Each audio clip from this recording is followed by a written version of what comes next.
অন্য দিনের মতোই গোসল, নামাজ ও খানাপিনা শেষ করে কিতাব খাতা হাতে ক্লাসরুমে ঢুকলাম।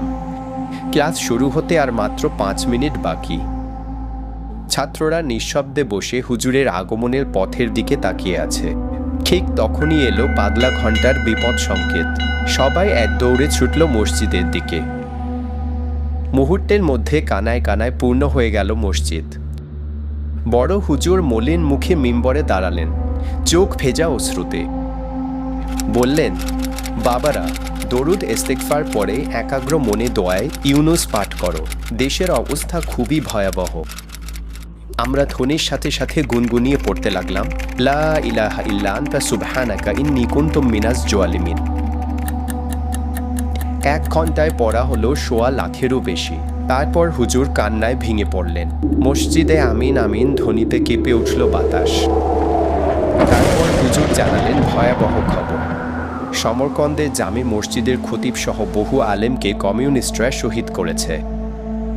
কিছু মাদ্রাসা শিক্ষক ও ছাত্র নিখোঁজ। আমাদের মাদ্রাসাও তাদের তালিকায় আছে।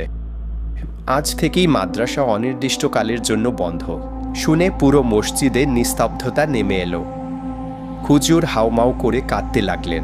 আমাদেরও চোখ ভিজে গেল। ঠিক তখনই এক অচেনা যুবক জুতা পায়ে মসজিদে ঢুকল। হাফ প্যান্ট, গায়ে হাফ শার্ট, বুক জুড়ে কাস্তে হাতুড়ির স্টিকার, হাতে মাইক।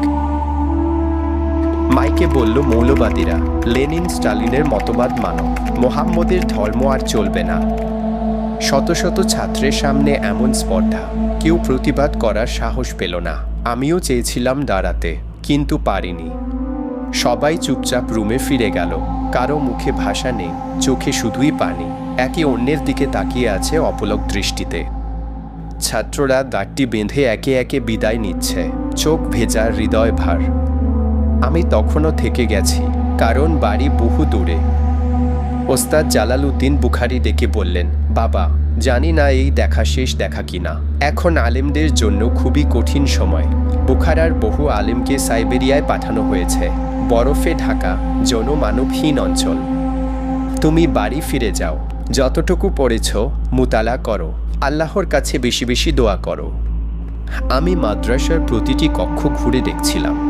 এক সময় যে স্থানে কুরআনের তিলাওয়াতে মুখর ছিল বাতাস, আজ সেখানে নীরবতা। শোক, ব্যথা আর বিদায়ের বিষাদে ভারী হয়ে আছে আকাশ। এমন দৃশ্য আমি কোনোদিন কল্পনাও করিনি। রুমে ফিরে এসে চোখের পানি মুছতে মুছতে কাটিয়ে দিলাম রাত। বুক ভরা কষ্ট, চোখ ভরা অশ্রু, আর হৃদয়ে একটাই প্রার্থনা, হে আল্লাহ, এ অন্ধকার দূর করো।